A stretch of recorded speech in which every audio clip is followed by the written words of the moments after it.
are now entering Armbar Audio. Hello, and welcome to another episode of Armbar Audio. I'm your host, Tim Farley, and next to me is my trusted companion, John Jones. What's up, everybody? Today, we are joined by someone with many talents. A writer, a podcaster, a wrestler, a valet. The list goes on and on here.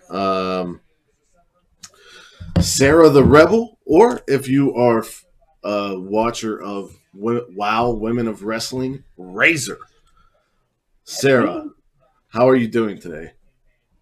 It's morning, so I still hate it, but I think in an hour I'll be like, yeah, I'm doing great.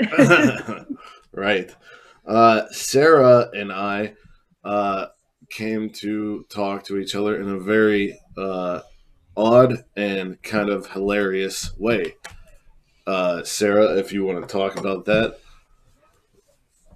Sure. So, I saw a tweet. I got tagged in a tweet from someone I'd done a podcast with before, and he was saying, this isn't true. You know, I've done podcasts with these three people, and they wouldn't have done it if they weren't glad to, if they didn't enjoy doing it. And I was like, whoa, I really don't like someone just putting assumptions, putting words into my mouth. I really don't like that. But second of all, fun fact, I don't like doing podcasts. I don't do them because they bring me joy or they make me happy. I do them because that's part of the job of being a wrestler. So, you know, I took everyone else off the tweet and I just let them know, like, hey, just like an FYI. Yeah. Because, like I said, I don't like people putting words in my mouth. And me and that guy are totally fine. He got what I meant. I got what he meant. We were 100% cool. And someone decided to screenshot our interaction and post it with some other tweets that made it look like I was saying something bigger, like something bigger was going on. Absolutely. When nothing bigger was going on. It was me and a person being that was it. But anyways, so you and I met when I happened to see some weird responses, like people would tag me into things. Yeah. Throughout the day, because I think that tweet with the pictures of the screenshots got like 700 likes or something like that. Yeah, the original post was someone saying, and it wasn't even a wrestler. It was someone saying, "Oh, if you're a fan with a podcast, just know that wrestlers hate you." And like very clearly to me, like bait. So like in my tweet, I was even clear. I was like, this is not me saying I agree with that statement. This is separate from that. I'm saying this. And, but people, you know, they want to see what they want to see. So suddenly I'm just getting bombarded with all these people like, wow, how could you dunk on him like that? And I'm like, whoa, I was not dunking on anybody. Like, you know, it just really caught me by surprise because I say horrible shit all the time. So for this, where I actually wasn't even saying anything horrible or mean, this was the thing that went viral. I was like, okay. So anyway, one of the conversations, we started talking because someone basically said like, wow, she hates fans or something like that. And we did, but somebody who was talking to us said, oh, she sounds like some type of derogatory female. I believe it was the C word or something like that. It was a bad word. It was something mean. You don't say the C word, man. That's how you get blocked or like banned. I would know. But anyway, And we started talking and it was great to like actually talk to someone through an issue instead of like, because a lot of people who have different viewpoints, even in a minute, or a minute thing, a lot of people are not open to conversation or trying to see each other's points of view. We live in a world where, you know, this is my opinion, that's it. If you don't have the same one, you fuck off. So it was really nice to be able to interact with you and put what we thought was going on to bed and have a longer conversation. And that meant a lot to me as a person because like I said, you don't see that a lot. That's kind of how I look at, I guess, the whole situation. If anyone, not that anyone would ever notice this, but literally no one who has ever heard me speak out loud had an issue with my tweet. Because Right. anyone who's ever interacted with me or spoken to me knows how I talk and gets the cadence of how I talk and would have known that's not her going off on this guy. That's not her being mad at this guy or anything like that. So to your point, that's like kind of the thing I said to some lady. She was like, this young woman could have chosen to be kind, and instead she did this. I'm putting her on the no contact list. And I hit her up and I was like, hey, like, that's a thing to say over a tweet. And she tried to say, this is the internet. Everything you say can I'm like, hold up. If this is the internet, then literally everything I say can be taken this way. You need to think about the way you're perceiving what people are saying. Agreed. We're all making our own decisions and ideas and assumptions about what people are saying. And no one, like you said, no one's to take the time to have a conversation. Hey, is this what you meant? Is this what you were saying? Why did you say that? Any of those things would be more helpful than just dogpiling. And honestly, if these people really cared about that guy, they wouldn't have been retweeting the tweet that like supposedly made him look so bad, right? Right. They didn't care about that guy. They probably did. They probably never heard of him. They probably never went to his channel. They probably, they just want to get in on the action. 100%. So somebody can like their tweet for one day and then forget about them again. I try not to perpetuate stereotypes, but the original post came from one of those accounts that has a wrestler as the profile picture. So, Right. I get what you're saying. Yeah. So I through research, I like to take questions that you've already been asked and build on your answers. So, because if someone comes here who already knows who you are, I want there to be new information. But first, I want to ask you, since you were and are a podcaster, I believe, still, what would your advice be? Well, I guess the biggest thing, so I actually did just get out of podcasting. There's no telling if I'll be back again. But that was the other thing that was really funny about this whole situation is I've had 4 podcasts. Yeah. But the issue is, so I was just reading the latest article, and it said if you have 24 downloads of your podcast, you are in the top 50% of all podcasts in America. Okay, so what does that tell us? It tells us that podcasts are oversaturated. There are so many podcasts out there right now that if you can even have 24 people watching, you're in the top podcast in the nation. And so I guess my advice would be to really think, do you need your own podcast right now? Or would it be better for you to collaborate, either joining with other folks in their podcast, joining a network, finding a way to kind of are you saying the same sorts of things? Who can you team up with? I think the more people can team up and try to not have brand new podcasts saying very similar things, I think that's going to be the way of the future for podcasts to survive, personally. I agree. Yeah, we've tried to join a network, but then it died, and then we even tried to start a network, and it was tough. People say, "Oh yeah, we'll be a part of it," and then 2 minutes later, you never hear from them again. So, it's a very tough field right now. But I mean, we love collaborating. We have lots of Twitter friends. I consider them friends, YouTubers, like other podcasters. People that we try to bounce ideas off of and have on each other's shows and stuff. We do that stuff all the time. Promote each other. But you had a lot of podcasts. WWF, you're on AfterBuzz, right? Yep. And I watched an interview with Thunder Rosa you guys did last night. And I did watch another interview you did with it was Women on Wrestling. I think it's called We Love Wrestling. Yeah. Yeah. And I am going to tell you straight up, I had no idea that you were biracial. Yep. None at all. I don't look it at all. Yeah. No, it's really funny. And it's awkward to bring up. So I try Oh, I'm sorry. No, not. I don't mean by you. I mean for me when I have to pick Right. it up. Because sometimes because people don't know that I'm mixed, they'll say Some crazy offhand ass shit. Oh yeah. Right. and then I have to be like, Right. So it's really funny. But yeah, I just recently on my Twitter shared a picture of my first cousin. She's actually the exact same kind of mix as I am. Her dad is a white British guy, and my mom is a white British lady. And it's funny how similar we look. But so I guess it's kind of like runs in the family. But yeah, I always like to say that my dad ran out of printer ink because my oldest siblings are like the first three are black.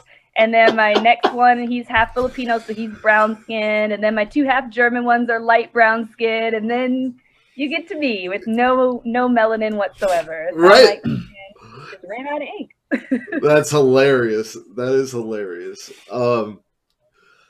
It was just a shock because you said in the interview, like, before you cut your hair, people would know you were something. Right. Yeah.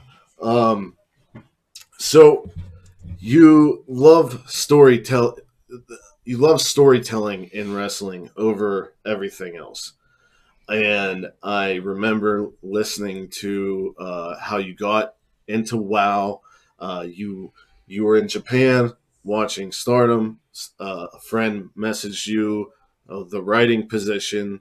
After an attempt or two, they contacted you back. You got hired for WoW, and eventually you asked to be seen as a wrestler. And go ahead, because that's where it gets pretty interesting, because name comes up.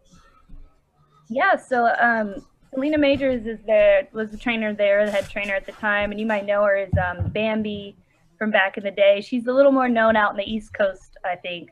But she was talking with David McLean, and she told him, she said, we got to let her audition, because if we don't let her audition, she's never going to know. She's always going to wonder, what if? What could have happened? What could have been?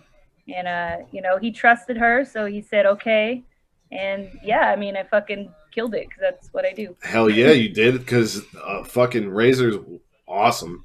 I watched the 3 vignettes, and I loved it. It was badass. Thanks. So the vignettes that are on my YouTube channel, they had asked us at WoW, they asked everyone, hey, can you make a little video about your character in their everyday life? And, nobody else has as, well, maybe one or two people have as awkward a character as I have, but like, hey, David, I don't know if you know this, but in my everyday life, I am not a gang leader. And like, I cannot paint my face. I have no idea how to paint my face. So, but I decided, you know what, if I'm going to do it, I'm going to do it right. So I hit up my friend Adam Murray, who's a director out in LA. And I said, hey, I have this idea. Can I pitch it to you? How much would you charge me to make this happen? I hired the makeup artist from WoW, who is my favorite makeup artist. Her name is Liz. And I asked on my Facebook group, I said, hey, do I know any girls who would like to be a part of a girl gang for a day? And I got like 50 responses. Like everyone wanted to be in a girl gang. So yeah, we like filmed that on our own. Like we raised the money for it, and I wrote the script, and my friend Adam directed it, and I think it came out awesome. Yeah, my favorite line was "Say hello, Psycho Sisters," and they all just went, "Hello, Psycho Sisters." I was like, "Yes, they are completely under her," and I love it. So back to the storytelling. Well, you also said that WoW is the company that you wanted to land in, and that's awesome that you are in it. So. Speaking of storytelling, I remember listening to something where you said that the story between Chyna and Eddie Guerrero really hit you because Eddie looked at her like everyone, or let's just say Jerry Lawler, looked at every other female on the roster. And that really spoke to you. And I thought that was fantastic. I think Chyna, I'm really looking forward to the documentary coming up on Vice. Chyna doesn't really get her flowers, and Whenever I hear a female wrestler or a wrestler in general talk about her, I'm very happy because we don't forget. As much as they try to repaint history, uh, we don't forget. So, um, what other storylines um, in your viewing history of wrestling really stood out to you? And what storylines have you been involved in that you have enjoyed the most? I would say another storyline from my childhood I really enjoyed was Steph getting kidnapped and being used for dark things. As a child, I was 100% into that. That was like such compelling stuff to me because I love fantasy. I Right. love like swords and sorcery and magic. So this was like a blend of two things I really liked: wrestling and that like kind of fantasy element. How traditional is that? The princess getting kidnapped and used for dark purposes to be saved by the hero. I mean, that's traditional storytelling right there. Yeah. So, Yeah. That's when um, Stone Cold kind of became more of a hero than an anti-hero. yeah, Yeah. yeah, That it was was. good stuff. Yeah, I It remember. was great. Yeah. And what about personally? So personally, my favorite storyline I was in was slightly based on real life. So I had started dating a wrestler named Tyler Bateman. He's in Ring of Honor now. But before dating me, he was dating a wrestler named Ruby Rays. And when I quit wrestling because I had a back injury, and I like took a referee seminar with Marty Elias. I like tried managing people. I tried doing commentary. So I don't know if it was just good timing, but around that time, Santino Bros started a manager class. And so I signed up and I'm going through the manager classes. And near the end of the manager class, Eli Everfly's there and he's like, hey, so um, who are you thinking that you wanted to manage? And I said, Jake Atlas. He's now with NXT. Right. But Jake Atlas and I had practiced together a few times. And I was like, I know I can elevate Jake to the next level because Jake has all the talent in the world, but he sometimes would come off as not having all of the confidence when he had to speak. But he got more confident when he had a crew. And I think that's why you actually, if you watch Jake on the indie scene, you would see he often had a crew with him. Yeah. But this was right before that was really a thing. He was teaming with Lucas Riley from Aerial Instinct, but I was like, Jake Atlas, that's who I want. And Eli was like, what about Tyler Bateman? And I was like, oh, no, that doesn't make any sense. Bateman is an amazing speaker. He's, he's great on the mic. He's great in the ring. Like, what could he possibly have a need for a manager for? And then, like, Jake bursts out laughing. And he's like, well, that's who they want you with. And I was like, oh, okay. Well, I mean, I'll do whatever, I need to practice and become a manager. So whatever you guys want. So then I found out what they wanted to do with it. And I was 100% on board because they basically wanted to make us like the Edge and Lita bullshit. So Bateman was going to betray Ruby, who was also like part of a squad he was with. He's going to betray her.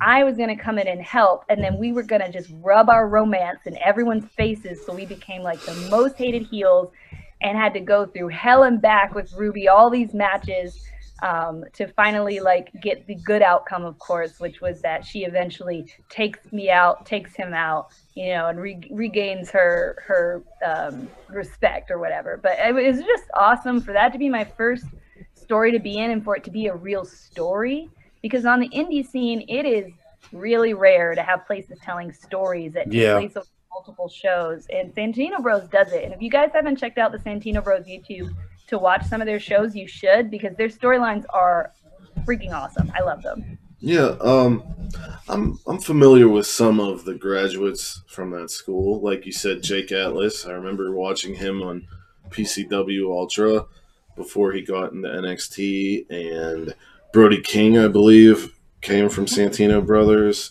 Yep, he was part of that storyline as well. Yep. Yeah.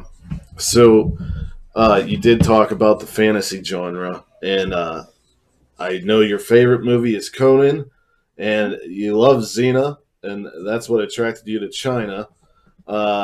So, what has been, speaking of fantasy and storytelling and wrestling, what did you think of Lucha Underground? I loved Lucha Underground. My boyfriend is Ricky Mandel. He was Ricky Mundo in Lucha Underground. If that tells you how much I love Lucha Underground. No, I'm just kidding. That's unrelated, but funny to me. That's hilarious. When I first saw Lucha Underground, I was like so hooked because it was what I really wanted, which is a real blend of cinematography and wrestling. And they could kind of go further even than the WWE's storytelling because they were willing to really like shoot scenes. Yeah. And make it otherworldly. Yes. To make a whole nother world, to have this mysticism, to have gods and magic involved. And, you know, like my boyfriend was possessed by an evil doll and, you know, like, and he actually has his own evil doll now out if you watch him on the indies. But it was exactly my kind of thing. And actually, WoW, I feel like is a bit of a success. I know now Lucha Underground seems like it's coming back, but for a while there, WoW was kind of the spiritual successor to Lucha Underground. And like, we had that combination of vignettes and storytelling and bits of otherworldly stuff and also like really good solid wrestling. Yeah, I want to get into WoW. I hope it comes back, and I want to find a way to watch it because I didn't have a way to watch it because it's on Access. Right. So that's the problem with WoW. Or sometimes people be like, Sarah, I can't find any of your matches online. I'm like, yes. Access TV took down every WoW match that anybody ever put up. OVW switched my matches over to their proprietary network that they had for a while. Hood Slam and Glam got all their shit taken down by the YouTube cracking down on music. And I'm just like, literally everything I do, nobody can watch. It's like the saddest thing ever, but I watched a match you uploaded recently from Versus Pro Wrestling. Yep. I just uploaded that this week. Yeah, I watched it last night, and I thought that was really good heel work. Really good heel work. And especially with the guy you came out with. I don't know if he's... That's Ricky Mandel from. That's Ricky really. Mundo. He looks much different. I guess it's the facial hair. Because bandana. Because Lucha Underground, wasn't he like baby faced? Because Johnny was baby faced, I think. No, I think he had the beard and mustache, and Johnny did too. He just had a really big bandana like this, and he had his hair down, which he doesn't wrestle. He doesn't do that with me. He always has his hair in a bun. That's it. Like when you guys entered the ring. And you like kind of straddled him, and I was just like, "Oh man, what assholes!" And we do the opposite when he's wrestling and I'm the one managing, where I'll lay down and he'll straddle me, and it just gets people going, and we love it. Yeah. So that my competitor is Jen Thomas. She was actually in the WWE way back in the day. She was the original Karma, I believe. Oh, wow. And so we planned a match that would kind of more hit on her strengths, and so I was really proud. It might not be everyone's cup of tea because we're not doing a whole bunch of shit. But like you said, the point of the match is the heel work and wanting her to do something, anything. Yeah, and right. Like when she finally punched your boyfriend in his face, you know, I was like, finally, Jesus. Yes. How many times are you going to let – and how stupid are you, referee? Like you let this happen like 4 times. Like, listen, I'm very distracting. It's not the referee's fault. No, that's true. Your Instagram is one of my favorites. But so like we talked about WoW, and the creator of WoW was the creator of Glow. Did you like the Netflix show? I hated it. Really? So I was really excited to watch it, right? Because the costume looked amazing. The whole neon, bright color scheme was exactly what I wanted. Unfortunately, this show is a comedy, and it's cringe comedy. And I don't enjoy comedy. I know that's a crazy thing to say, but I get like secondhand embarrassment. So every time she got embarrassed in that show, I would feel as embarrassed as if that shit was happening to me in real life. Okay? I get that way sometimes with like Curb Your Enthusiasm. Yeah. Like I couldn't enjoy the show at all. I was too busy being like, no. And then personally, I don't think there was enough wrestling in it. And I watched it with a few other girls, and the women who liked the show were actors. They were all my friends who were trying to be actors or improv girls. And the women who didn't like the show were wrestling fans and wrestlers. So it was like, I didn't feel that bad for how I felt. I'm happy the show got made because it got more people to be excited about women's wrestling again. Mm-hmm. But yeah, I was very disappointed that I didn't like the show. It was I guess there was comedy, but I felt there was more drama as between the two main characters, and if you went further into the story, like they dive deeper into the girls' personal lives and issues, and it was good. But I understand. I feel Yeah, I you. needed it. So I watched the whole season, first season, Yeah. because I had to for my podcast, and then I was like, thank God that's over. Yeah. In hindsight, I liked it when I was watching it, but in hindsight, I can definitely see where you're coming from with how cringy some of the comedy was. Everything that happened in the ring was kind of cool, but like, Now, have you got? I'm gonna give a recommendation for everybody listening. There is a movie called All the Marbles. If you've never seen it, it is about a women's tag team and wrestlers, and it is freaking awesome and kind of more what I would have liked. I don't think I've heard of that one. Yeah, a lot of people haven't heard of it. Google it. There was a movie made about women's tag team wrestling back in the day. I try to find every wrestling movie I can. I can't believe I never came across that. Well, look it up, watch it. Y'all message me once you've watched it. Let me know how you feel about it. Everybody listening, please go watch it. It's freaking amazing. Go Toledo Tigers. Okay, anyway. So, what other promotions, other aside from WoW, do you feel does the storytelling right? Because I heard, you've talked about Japan and like lucha stuff where you don't really like the reality based in like hard strong style or look at how many moves I can do stuff. You like the stories. So what current companies aside from WoW do you feel is doing that well? I think Impact is doing an awesome job with their storytelling. Yeah, with not being afraid to get weird. No, I love that. I love what they're putting out, for sure. As soon as I saw Razor, I immediately wanted to see a match between you and Rosemary. And Rosemary is awesome. That would be a fun match. Yeah, so that would be who I would say. I think Impact is doing storytelling right and doing women's wrestling right. If you look at their card, almost every show they have, there's more than one women's match, or there's a women's match, but there are women managing, there are women doing other things, there are women having vignettes.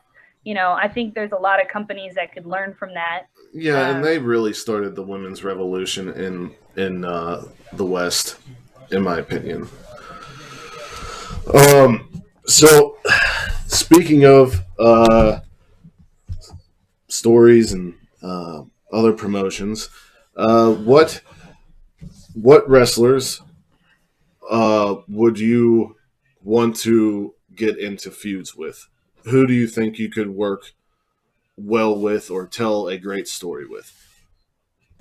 You know, I always struggle with this question, and I had finally come up with an answer, and now you ask me that, and I can't remember. And now I can't remember who. There's a wrestler, Maserati. She's just, for people who aren't from the West Coast, she just was on Ring of Honor a couple times, so you might have heard of her now. Women Wednesdays. Yeah, she's somebody I love to work with because she's like me. She has a character, and she 100% knows who and what that character is. It's kind of unfortunate. Ring of Honor is having her wrestle as a face, which is her weakest form. So if you're enjoying what she's doing in her weakest form, you're going to absolutely love her if you can ever catch her on any other show. Because as a heel, she is just phenomenal. And playing around, you know, when we do training together and stuff, and we've had a match or two together, like there's so much more that we could do. And especially with the whole oddball thing, you know, our characters are very different. They're both heels, but they're completely different heels. And so I think that would be a really fun story to tell.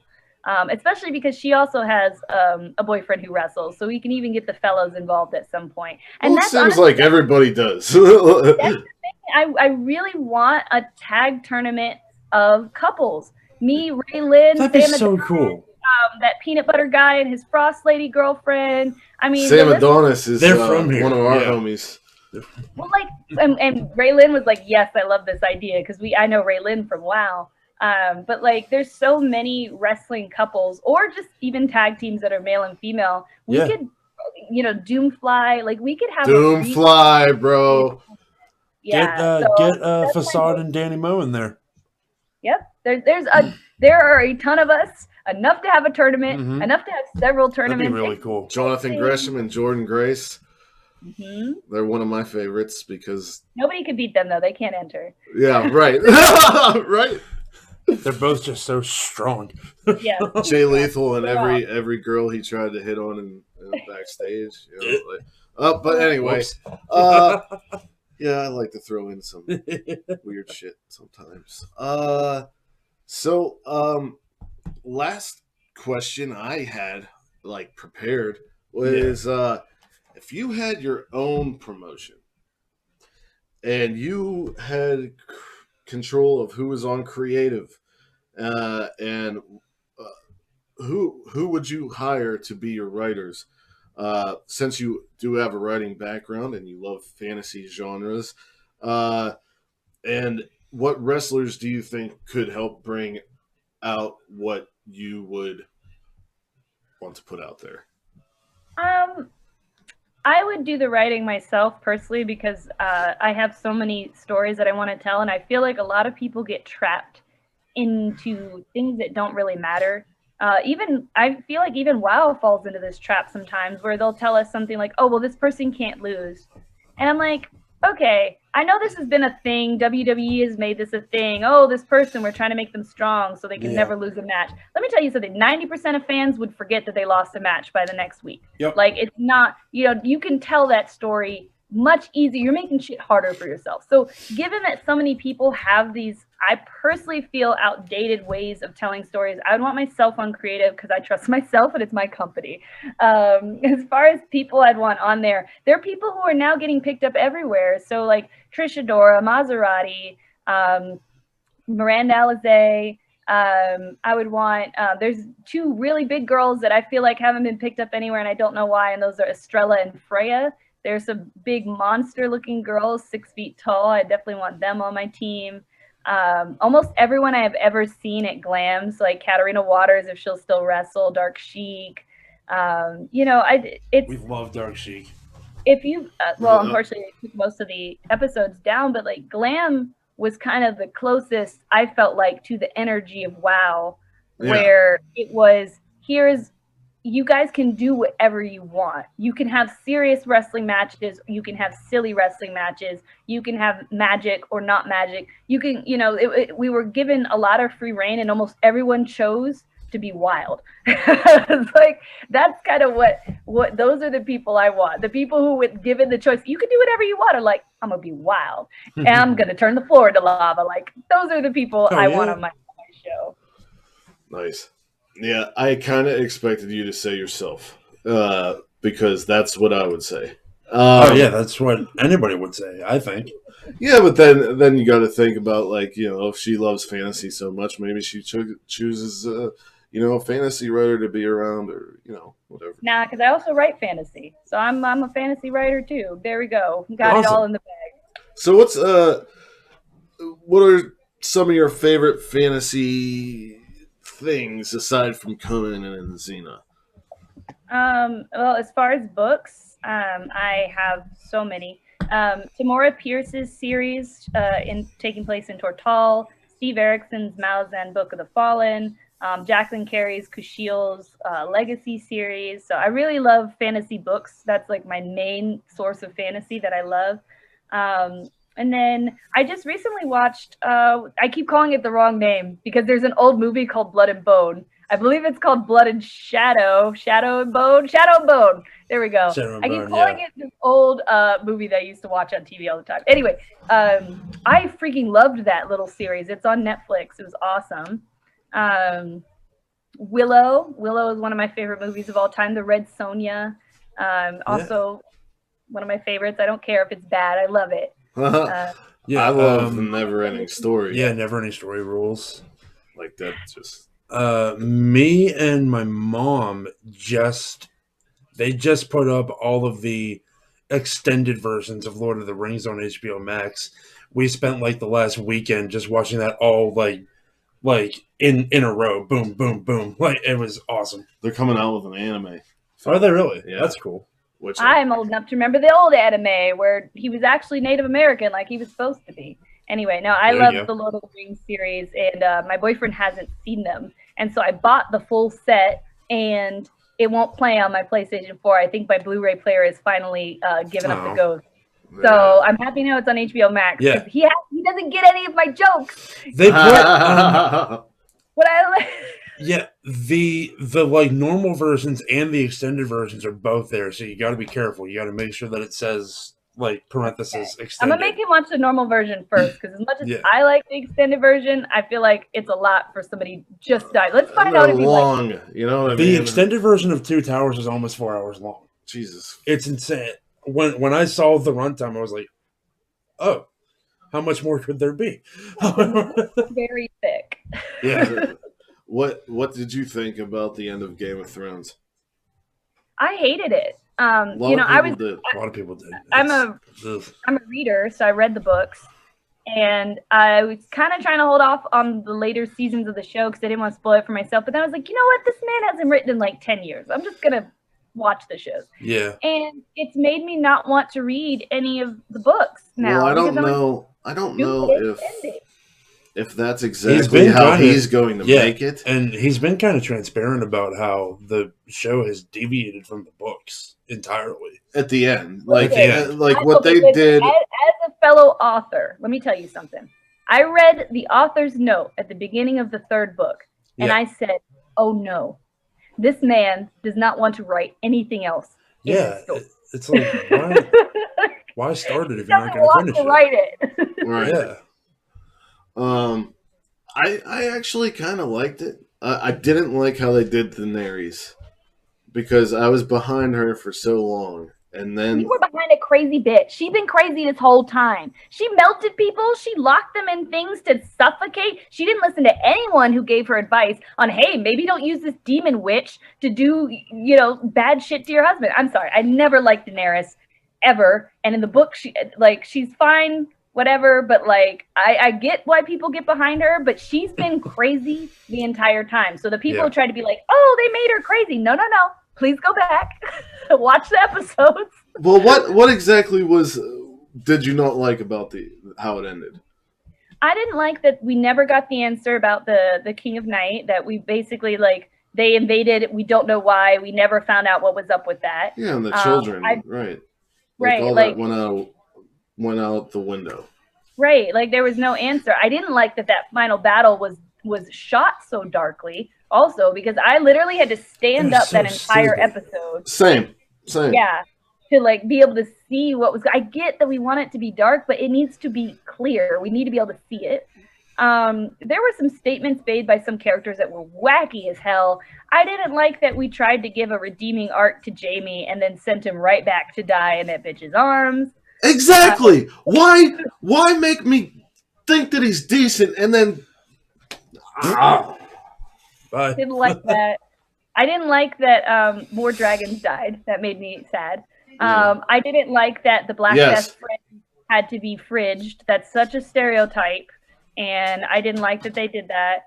I didn't like I didn't like how they chose the new king at the end either.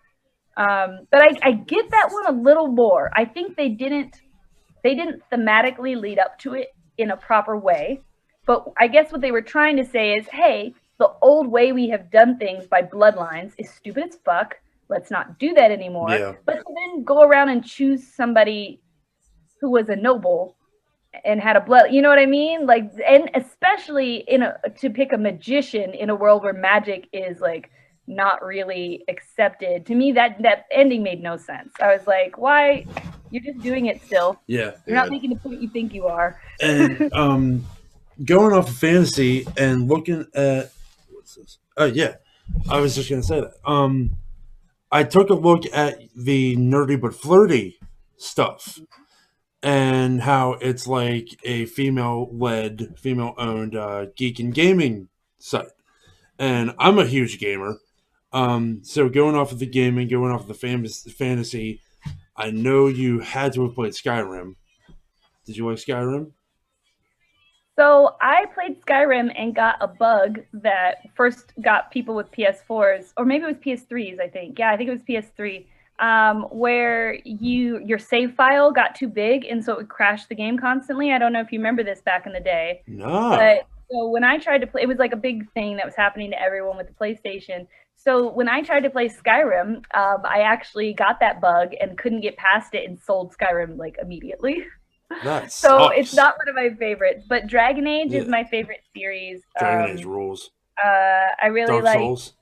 I didn't like Dark Souls that No. much, but I like. Hang on. I haven't been able to play my fantasy games into Dragon's Dogma. I'm like, why can't I remember Dragon's Dogma? I really loved. I like for sci-fi games. I like Mass Effect, of course. I'm streaming a replay of the Mass Effect games right now because I got Legendary. Trying to remember, I played a lot of JRPGs when I was younger too, so like Legend of Dragoon and like Oh, that's my favorite. Yeah, Tim loves Legend of Dragoon. Yeah. love Legend of Dragoon. So You good. know- Why haven't they made a remake? I don't. Or just Where's that HD remake? or just a you know what I'm trying to say. No, I don't. Yeah, like, No, okay. they put it out again with Right. like better graphics. HD they remake. literally That's what I just released said. Okami like 3 times, and I love Okami. But I'm Yeah. like, okay, now Legend of Dragoon. Now Legend of Dragoon. GTA I 5 used has to- been on every console since PS3. Like, Right. Right. Like, give me Legend of Dragoon. I used to, whenever I was like 12 or like 11 or something like that, instead of like playing role playing games, I used to go into AOL chat rooms and create my own characters and like role play like that. And like, I remember when Gundam was a big deal. Like, you were I doing spent virtual D&D before it ever became I like spent the a whole norm. I spent a whole day because we were doing a tournament to find out who was going to be the leader of the Gundam Guild, and you rolled dice. Like you said what you wanted to do, but there was a dice thing, and then That's like literally D&D. yeah, dude, it was fucking awesome.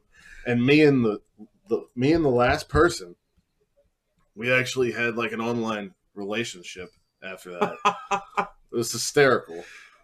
There's an RPG called Lancer, if you haven't heard of it, and it's basically like Gundam Wing, but a tabletop RPG.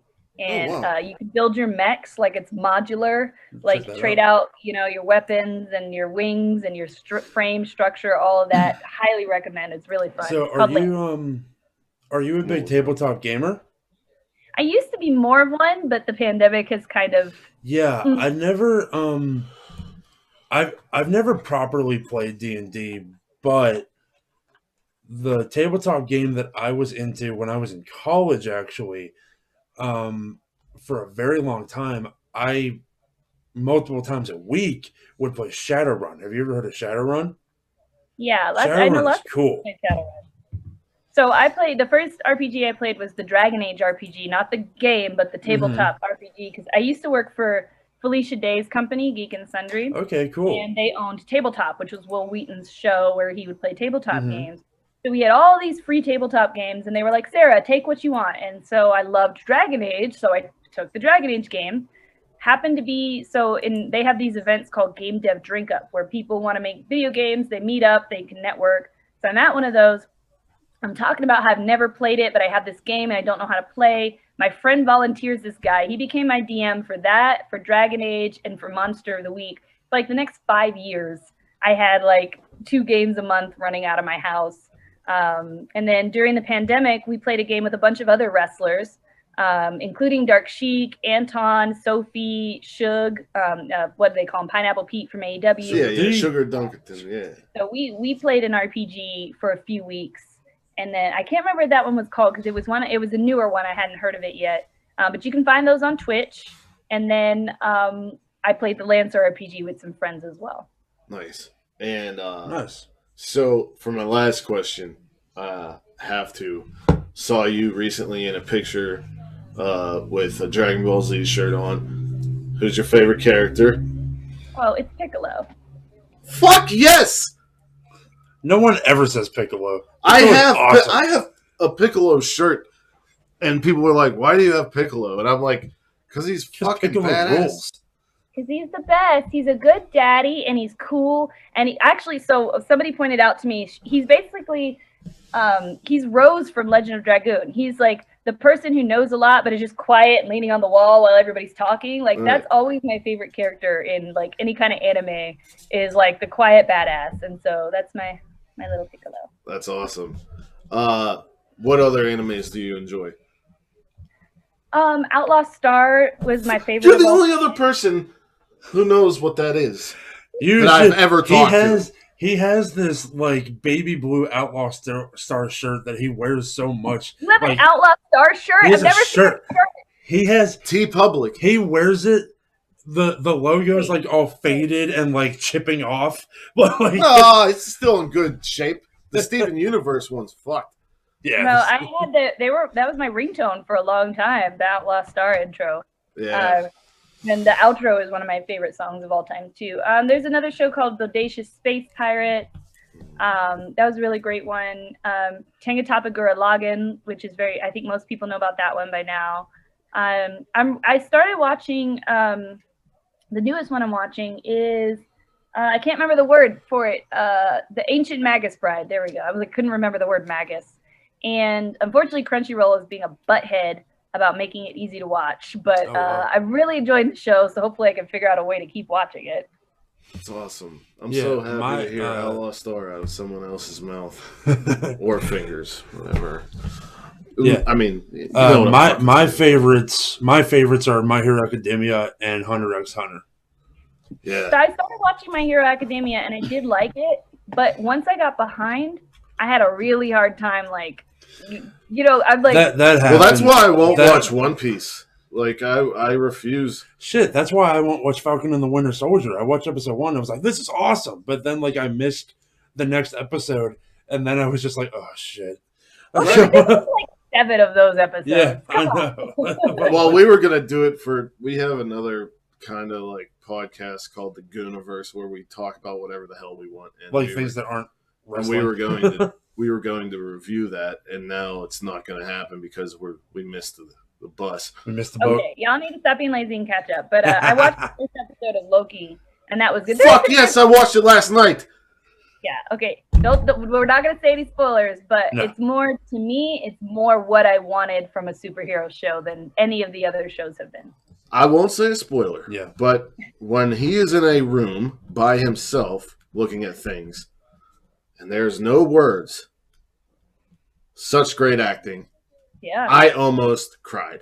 Like, that man's a good actor. I don't even think he's an attractive man, but I'm attracted to him when he's Loki because he's just that good of an actor. I'm like, ooh, Mystic.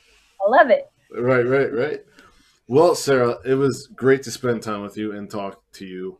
If there's anything you want to plug, go ahead. Please check me out on Twitter. I'm Sarah the Rebel. I'm Sarah the Rebel everywhere. Check me out on Patreon.